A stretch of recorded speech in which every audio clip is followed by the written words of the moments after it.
Oklahoma hosting their first ever SEC versus SEC game, but will the Vols be kind to them? Locked on SEC, Locked on Vols crossover starts now.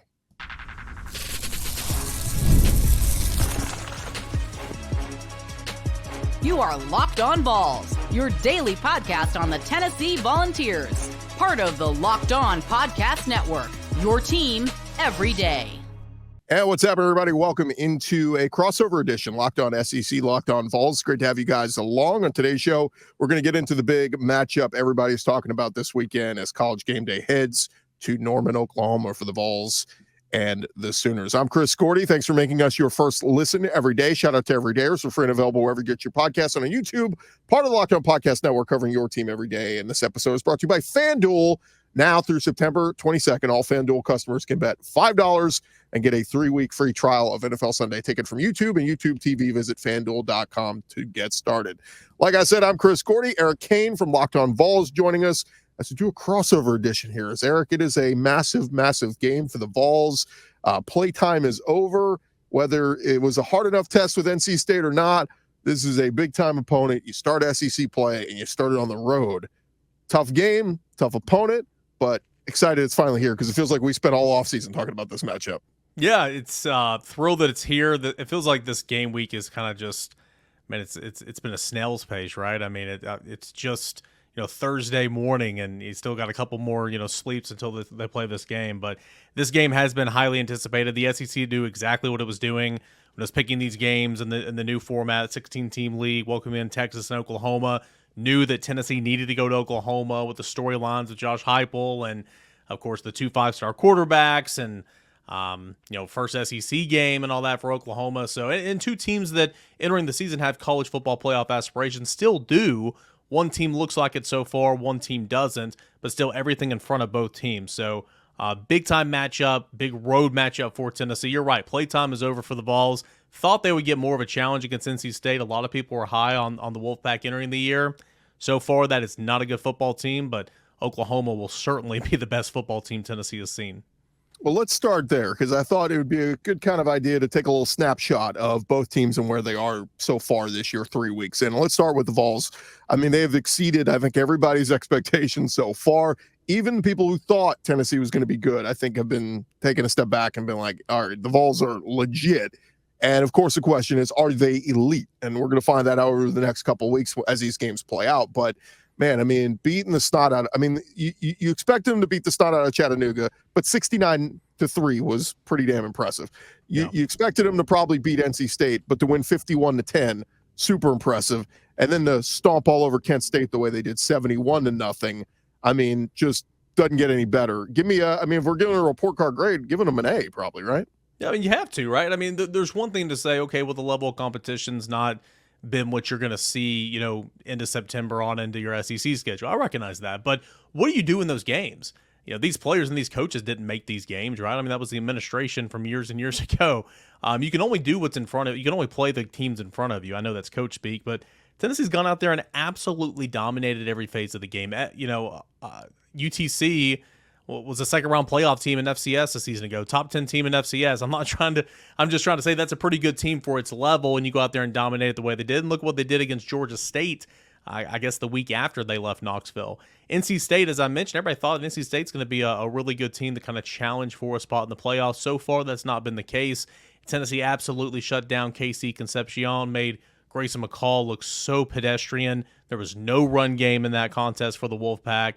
Tennessee rolled in that one. Then, of course, Kent State, I mean, that's the worst football team I've ever seen in my life. I hope they go and win every single game. I mean, Tennessee had no business playing them. So Tennessee has dominated, not just won convincingly. Tennessee's dominated every single, game it's had so far. So I think that's certainly worth noting. A+, A on the report card right now. And, it's faced a little bit of adversity, not a whole lot, but it's going to face adversity on Saturday on the road and in this environment against the Sooners. Yeah, I thought that NC State game was good for Nico to have the 2 blunders that he did, right? I mean, to throw the interceptions. You kind of have to – you knew they were going to come for any new young quarterback. They're going to turn the ball over. The hope is that they do it in a spot that it doesn't cost you a game, and it's a huge costly penalty, and it wasn't. So, That's the kind of the growing pains that Nico will go through. Now, I've had some people say maybe this is the week that he goes through real growing pains, a road hostile environment. The one in Charlotte, there were more Vol fans there than NC State fans, it felt like. So this one might be the one. How does he respond? If he throws that pick six in Norman, can he bounce back? Does he respond? So, but again, good he got at least, it's not good to throw interceptions, but I'm saying at least he got it out of his system. But yeah, I think overall his play has been very good, but I was hyping up Dylan Sampson in the offseason, and I had some people saying, well, it might be a little bit more running back by committee, but Sampson has been, it's been lights out. He's been awesome, and it's crazy to think him and Jaquindon Jackson right there as two of the best running backs in the SEC so far. Yeah, I haven't watched every single Arkansas game. I've watched one Arkansas game, and I know they played not just 4 quarters, went into overtime. Dylan Sampson's played 7 quarters this year. It's like 7 quarters this year, second in rushing in the SEC, second in all-purpose yards, but like a close second, right behind, right behind him. But Dylan Sampson's, blowing out everybody in terms of touchdowns in the SEC with 9 so far. He's a really good player, man. I think that, right now he's Tennessee's best player, and if he goes on the road, take this week for example, and has one of those games where he just takes things over.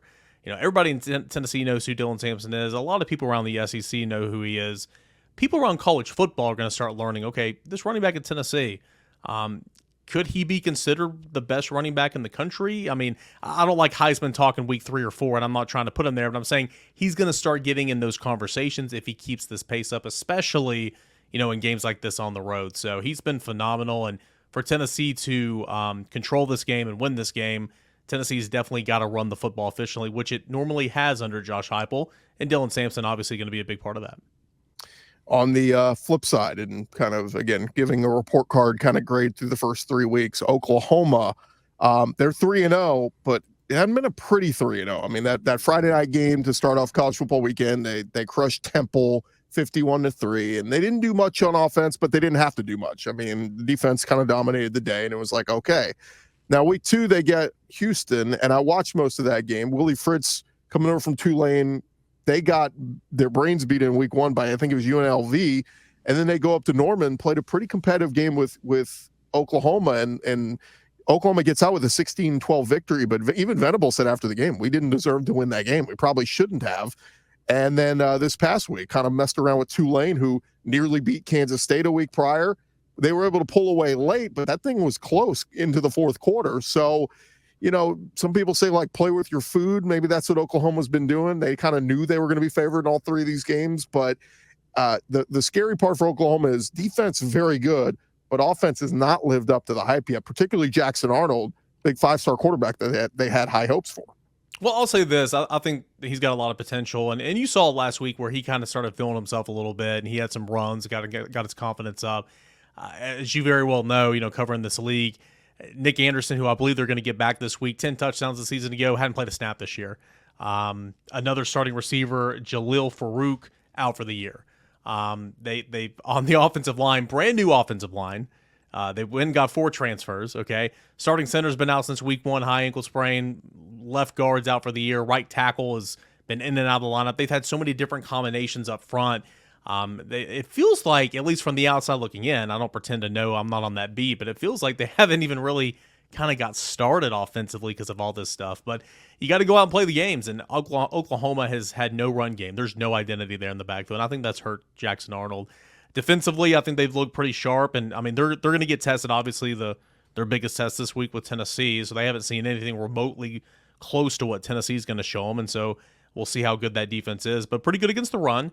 Aggressive back end like last year when they had 20 interceptions already, 10 takeaways for that defense. So, I would say defense is typical for Brent Venables so far in the early season. I'd say offense, very much a letdown. But I do think that there's some contributors in there where it feels like they just keep, sinking in quicksand because of all these injuries. Yeah, and they haven't been, to your point, haven't been able to get the run game going. Gavin Sawchuk ran for 744 yards and 9 touchdowns for them last year. He has been hadn't been done much for them. Javante Barnes has done a little bit, but Jackson Arnold's been their run game through the first couple weeks. So both 3-0, but again, if we're giving out grades, Tennessee gets an A so far. Oklahoma probably gets a C maybe a C plus because the defense has been so good, but certainly we're going to find out a lot about what this team is made up of. And that's coming up next right here on Locked On SEC and Locked On Vols, part of the Locked On Podcast Network, covering your team every day.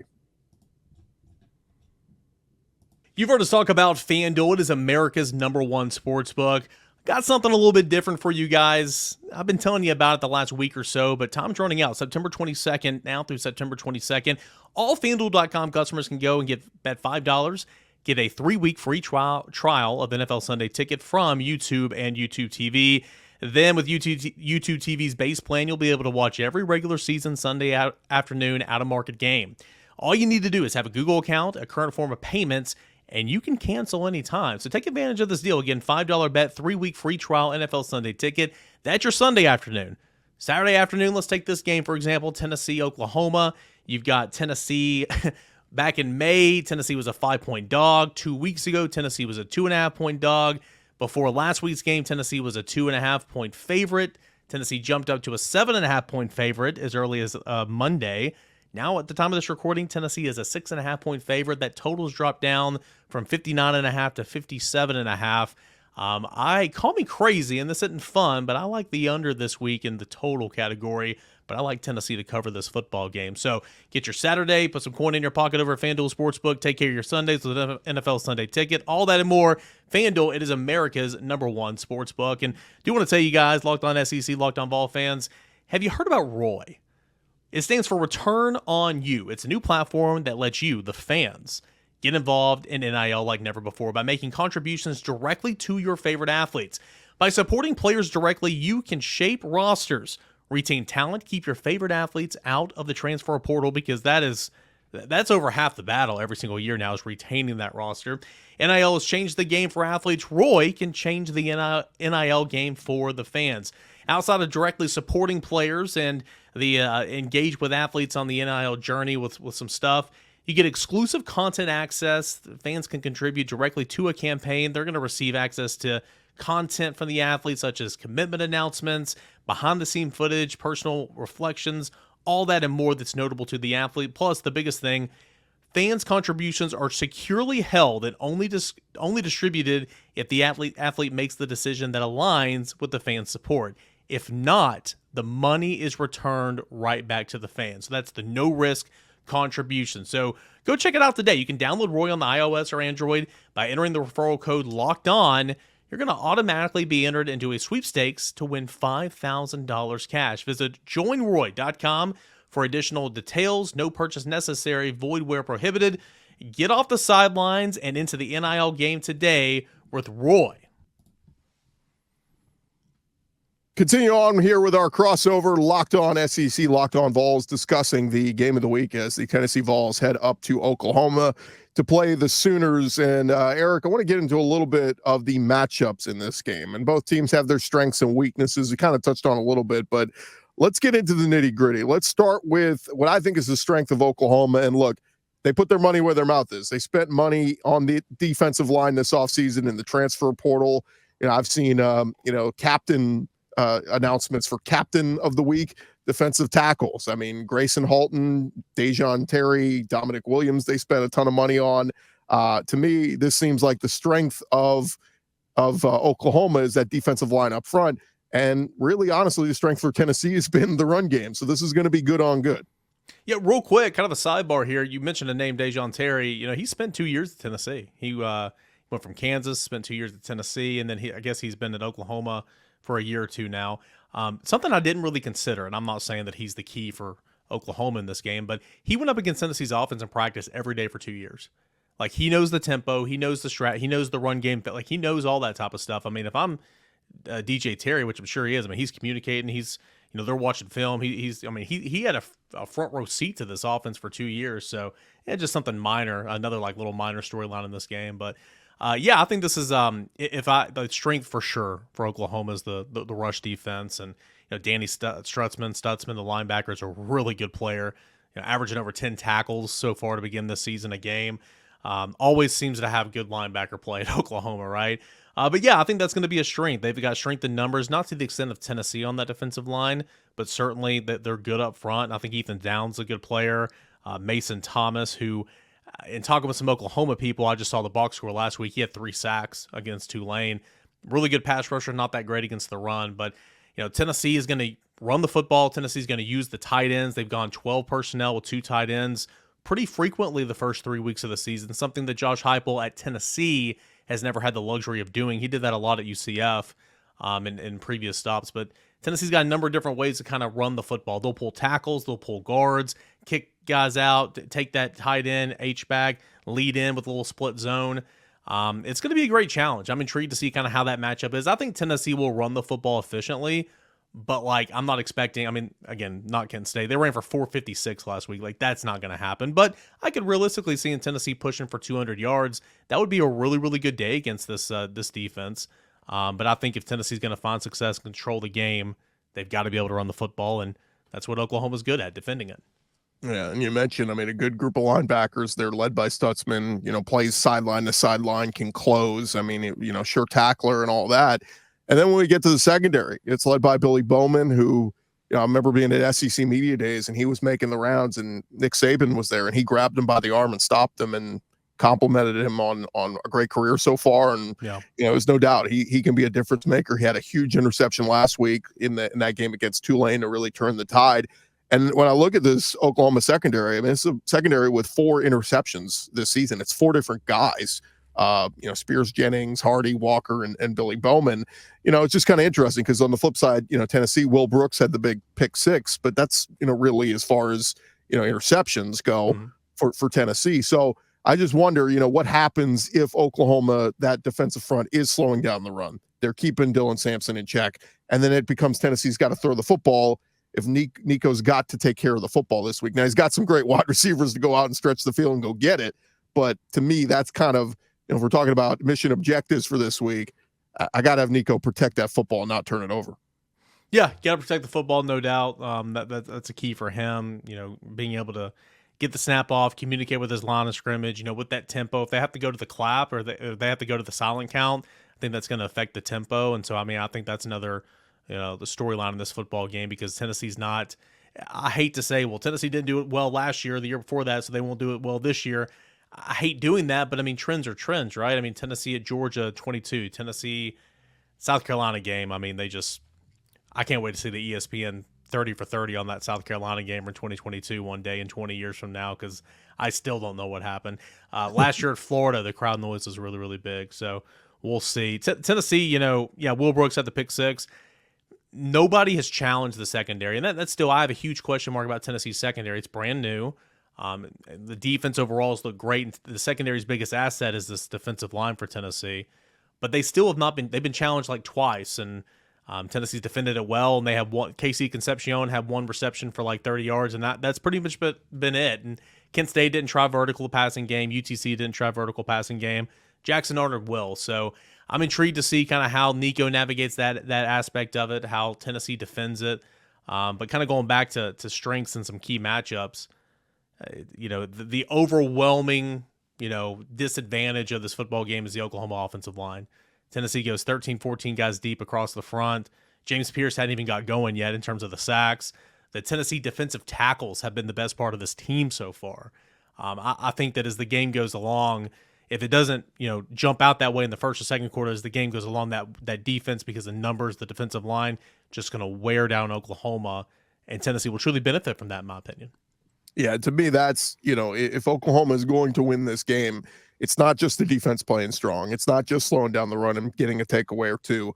It's got to be they have to protect and run block those big hog mollies up front for Tennessee. And, that's been a weakness for Oklahoma so far. Is one of the biggest questions coming into this season is, all new offensive line, how are they going to do this? They did a good job bringing guys in through the portal, but injuries have reared its ugly head. And so that to me is what's interesting, because you brought up Tennessee's DBs. How good are they? We don't know yet. They have not been tested yet. If that Oklahoma offensive line can give Jackson Arnold time to throw it, he's got some good receivers. You mentioned Nick Anderson. We had him on Locked On SEC this offseason. The kid set the freshman school record for most touchdowns in a season with 10 last year. So he is a big-time weapon for them to get back. And, that if we're talking an Oklahoma recipe for a win, it has to be they give Arnold time to throw.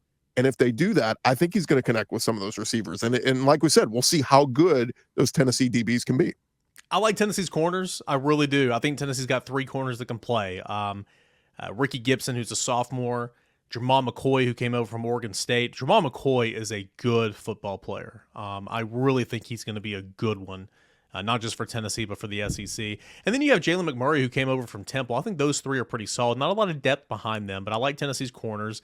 At the star or the nickelback spot, Tennessee's kind of splitting time with a veteran. It's actually Rodney Harrison's son, Christian Harrison, who's been a complete afterthought his entire career here until fall camp this year when Jordan Thomas, got out with an injury. Then he was thrust into action, and then you got Boo Carter, who kind of splits time with him. He's a true freshman, a lot of ability, but makes true freshman mistakes even in these 3 games. Then the 3 safeties, Will Brooks and Andre Turrentine. Then you got Jacoby Thomas coming in. I think the corners are solid. I think there's playmaking ability at the nickelback spot. As long as the safeties just keep things in front of them and don't miss tackles in open space, I think Tennessee overall is going to be okay. But again, they'll get tested this week really for the first time. Yeah, and you just wonder how much college game day being on campus. To me, I always say it always brings a little bit extra juice. And this is the first time in a long time Tennessee or Oklahoma is going to have college game day on campus. They had it in 2020 for Bedlam, but it was during the pandemic. There were no fans, so it doesn't really count. But this is the first time in a while, and we saw it last week with South Carolina and LSU. First time Columbia had it in a decade. Those fans brought it. It brought, the juice was there. So certainly it will create a very interesting atmosphere. Coming up next, Eric, we're going to get your prediction. I'll make my prediction, and we'll talk about what's ahead for both these teams here on a Locked Over Crossover Edition. I want to tell you about our friends over at the Game Time app. What is the Game Time app? Well, it is a place where you can buy tickets to events in your area, not just sporting events, but you can buy events to concerts, to comedy shows. In Knoxville, you got the Tennessee Smokies. They're going to be moving downtown next season, but they've been playing out in Kodak, and you could buy tickets to the Tennessee Smokies games as well. And when you download that app, you put in the promo code LOCKEDONCollege, you're going to get $20 off your first purchase. Terms apply.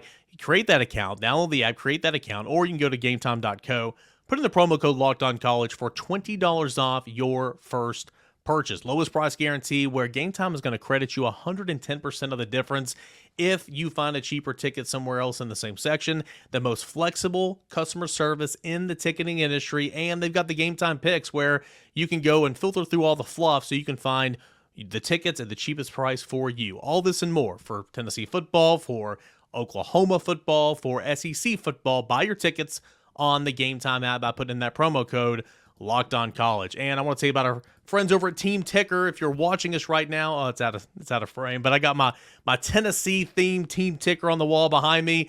It's a 1.5 by 2 foot sign featuring the Power T logo. It's got a cool retro looking LED display. The display is updated daily with fresh content. Like right now, I just looked back. It was showing Dylan Sampson's stats through 3 games. Really, really cool. Shows standings, team stats, college football stats, and so much more. It's a way for you to connect with your team and for you to boast your team spirit and your team pride with the Team Ticker design behind you. You can never miss a game. The high-tech retro display provides a countdown to the next game with the kickoff. You can control the content on a remote control-like device with the app on your phone. Each sign is officially licensed, meeting high-quality standards, and is assembled by hands in the United States. So, Team Ticker is the ultimate addition to the Tennessee Vols sports collection. It can be in your man cave as well. Be the best Tennessee fan you can be with Team Ticker, one-of-a-kind sports sign to go. Go to teamticker.com. Put in the promo code LOCKEDONCollege, or put in the promo code LOCKEDON. That's promo code LOCKEDON at Team Ticker. Team Ticker promo code LOCKEDON for $50 off your team ticket purchase. Final segment of our crossover here, Locked On SEC, Locked On Vols, previewing the SEC game of the week. It is Tennessee at Oklahoma. And Eric, just for accuracy's sake, I had to go look. You've got the lineup here as Tennessee minus 6.5. I'm looking at FanDuel, and this line has moved even a little bit more. It is Tennessee minus 7.5 now. So there is money coming in on the Vols, expecting them to win and win convincingly. So as we get into it, time to make our predictions. Start with you, Eric. How do you see this one playing out? Yeah, I mean, I like Tennessee in this game. I think when you just look at the two teams right now, Tennessee's playing with confidence. I think Tennessee is built deeper. I think Tennessee's got more playmakers on the offensive end. I think Tennessee's relentless on the defensive front, even though I think that's a strength for Oklahoma. You look at these individual matchups, and there's not one that honestly right now I like Oklahoma more than Tennessee. So I don't think it'll be easy. I mean, it's usually not easy to win on the road in this league, right? And I know this is Oklahoma's first SEC game, but I think there'll be some adversity, but I do think Tennessee will bounce back from that. I think that as the game goes along, I continue to say this defensive front is going to absolutely bully Oklahoma's offensive line. It might not happen in the first quarter or second quarter, but in that second half, it's going to be all Tennessee, in my opinion, because of the strength in numbers and just the athleticism of that defensive line led by James Pierce. So I like Tennessee to maybe get a late touchdown and make it look a little bit more than what it is, but I like Tennessee convincingly. I think I'll go to somewhere around 35 to 17. Tennessee's going to win this one on the road.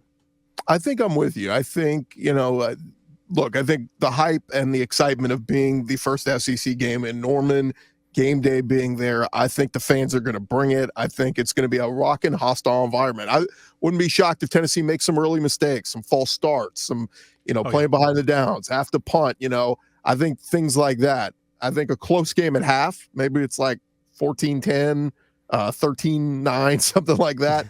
But I do think come late third quarter, early fourth quarter, they pull away. Maybe even something that looks like that Alabama USF game a few weeks ago where, the final score, you go, wow, that felt like it was a close game for a while. Yeah, I was scoreboard watching in the Tennessee game. It was 14-13 with 10 minutes left. And then I look back and it's like 45-30. I'm like, what happened?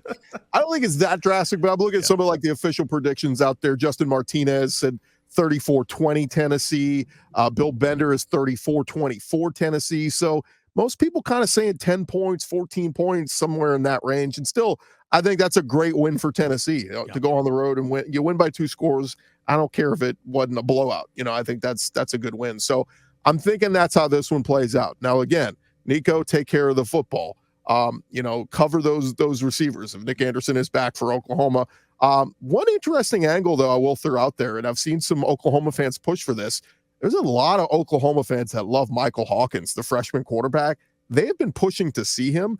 I wonder what happens in this game. If Jackson Arnold comes out and he struggles, maybe throws an early interception, if they don't make a quarterback change and we see number 9 in there. So just something to consider. And then, how much has Tennessee, researched him and done scouting report on him. So just something to consider if they do. And look, it's been the theme of the SEC so far, Eric, through the first few weeks. Quarterback changes galore across the SEC, so wouldn't be shocking. But I'm going to go, I think I kind of agree with those guys. I'm going to go somewhere, let's say 30-20, Tennessee gets it done. Yep, and I think moving forward, that's a huge win for Tennessee. It's a road win. And again, I can't stress this enough. You got to handle the environments well. I mean, you can have a penalty here and there, but you can't have those penalties on third down. You can't let them derail your drive. So, snap counts, Nico, Cooper Mays being at center. That's something I'm obviously going to be watching for in this football game, how Nico handles that. But if you win this game, I don't care what the score is. You win this game, you come back home, you got a bye week for Tennessee. You're sitting at 4-0, 2 wins over top 25 teams at the time. You're sitting pretty. And Chris, correct me if I'm wrong. A lot of people think, you got different publications putting out weekly college football playoff predictions. I don't know if there's going to be a publication in America that doesn't have Tennessee in the top 12. Okay. And they might have Tennessee as being the best team in the country in terms of the way they're playing if you come out there and you win that game on the road come Monday morning. So Georgia coming up, later in the season, Alabama at home, Florida, those are huge games. You win this game if you're Tennessee, you are sitting pretty. You obviously want to win those games, but you've kind of afforded yourself a little bit of a loss or maybe 2. You win this game, and I expect Tennessee to win this game. Yeah, and their 2 toughest games, remaining at home against Alabama and on the road at Georgia. You lose those 2, but you win the rest, 10-2. You're probably not winning the SEC, but you're, getting into the playoff as a 10-2 team. So I do think it's worth pointing out, though, 3 of Tennessee's 4 losses last year all came on the road. Mm-hmm. How does this team perform as a road team this week? Certainly going to be a big one here. And your 2 losses in 2022 on the road. Yeah. So look, I don't think it means much about Josh Heupel can't win on the road. I just think it's tough to win on the road in the SEC. That's why I agree. But we will see. But to your point, this thing sets up very well. We'll see what Arkansas does against Auburn next week. But that road trip, could be, maybe Arkansas's folded up shop at that point. They're done. It's an easy win. Maybe Florida's fired Billy Napier by the time you get to that one. So we'll see. But certainly a big game. We're both picking the Vols. Let us know in the comments who you're picking. And that's going to do it for this edition of this crossover edition of Locked On Vols, Locked On SEC. Thank you guys for making us your first listen every day. For your second listen, you can check out our buddy Spencer McLaughlin doing Locked On College Football, covering the big picture of all the other big national games.